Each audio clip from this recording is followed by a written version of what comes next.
Bon, ça y est, l'hiver a l'air de s'installer. On est dimanche 28 octobre aujourd'hui. Ça commence à bien cailler, en tout cas ici à Paris. Je te préviens, le froid marque pas mal mon visage. Je risque de paraître assez fatigué. Aujourd'hui, on va faire ensemble, enfin en l'occurrence, c'est plutôt moi qui vais le faire. On va faire un retour d'expérience sur les 200 premiers jours de ce challenge d'une vidéo par jour que j'ai commencé le 8 avril. On en est au 203e épisode aujourd'hui. Et je vais en profiter surtout pour te le faire d'un point de vue gestion du temps. Et notamment à parler de la loi de Parkinson, parce que j'ai pu expérimenter pas mal de choses sur cette fameuse loi. Donc, bon, cette loi c'est très simple, hein. Si je te le dis avec les mots justes, je crois que c'est l'idée que tout travail tend à se dilater pour remplir tout le temps disponible pour l'effectuer. En gros, dans un français très simple, plus tu as le temps pour le faire, plus tu vas mettre longtemps. Moins tu as de temps pour le faire, plus tu seras efficace. Et bien sûr, c'est cette deuxième option qu'on va chercher à appliquer. C'est vraiment une loi qui s'applique très facilement autour de nous, au quotidien. On le voit tous les jours en fait.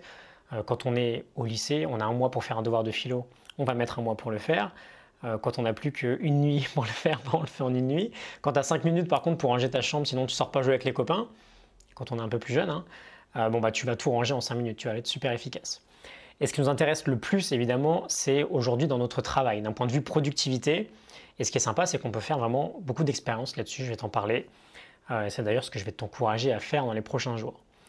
Donc, productivité, ça fait à peu près 2 ans maintenant que j'utilise le time boxing comme méthode principale de productivité, c'est-à-dire que je travaille par bloc de temps avec un objectif bien précis à chaque fois. C'est par exemple ce que fait très bien la méthode Pomodoro avec des intervalles de 25 minutes, mais après on applique vraiment ça comme on le souhaite, avec la durée que l'on souhaite. C'est surtout une méthode que j'aime bien parce qu'elle te permet vraiment de faire du vrai deep work, du travail profond sans aucune distraction.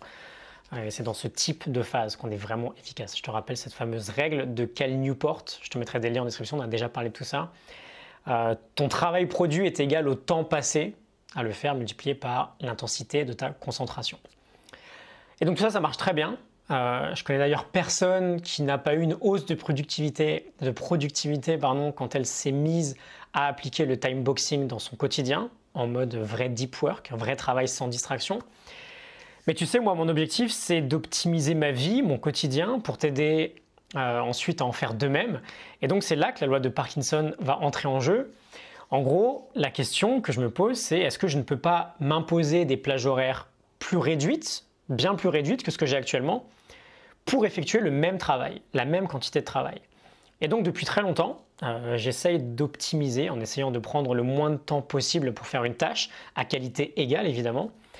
Et pour te donner un exemple très précis, je trouvais que j'avais un score, entre guillemets, un temps correct pour gérer une vidéo chaque jour.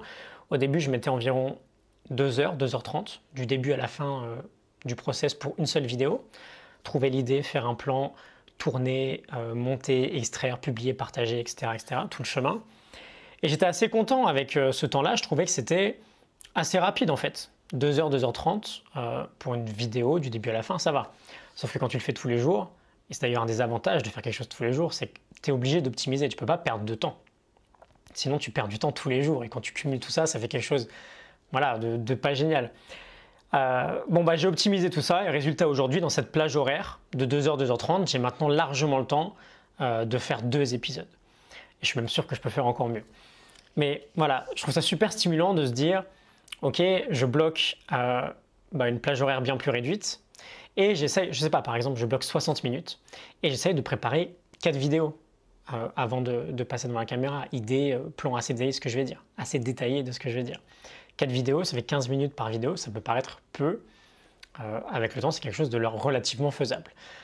Cette loi, elle est d'autant plus efficace quand on parle de créativité en fait, parce que dans le fond, je pourrais passer une journée entière sur la préparation de 10 minutes de vidéo, parce que si je me laissais toute la journée pour le faire, c'est l'exemple du devoir de philo, hein, ça serait jamais assez bien, ça serait jamais assez parfait, je pourrais changer d'idée en cours de route, etc., etc. Mais quand tu as une plage horaire très très réduite, tu n'as plus le temps de penser inutilement, tu n'as plus le temps vraiment pour le bullshit. Et donc, tu as une idée en tête, tu fais avec cette idée et tu concentres ton effort sur le fait vraiment de produire sur cette idée-là. Donc voilà, je voulais te partager ce petit retour aujourd'hui. Prends n'importe quelle tâche au quotidien que tu fais, où tu te laisses beaucoup de temps pour le faire, et vois comment tu peux juste réduire le temps que tu te donnes Et voilà, tu verras bien que tu atteindras une limite au bout d'un moment, parce qu'il faut toujours un certain temps pour faire les choses. Mais remarque à quel point parfois tu peux faire quelque chose aussi bien, juste tu peux le faire 2 fois plus rapidement. Si tu as 30 minutes pour faire un gros truc au lieu d'une heure, tu iras moins te perturber par des distractions, tu iras moins passer du temps inutile sur Facebook et tu seras plus concentré.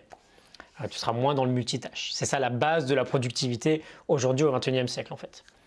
Je te retrouve demain pour une toute nouvelle semaine. Je te tease un peu. On va parler de Manage Your Day to Day avec Jocelyn Glay. C'est vraiment génial. J'avais lu ça il y a un peu plus d'un an pendant mon tour d'Europe l'été dernier, en 2017.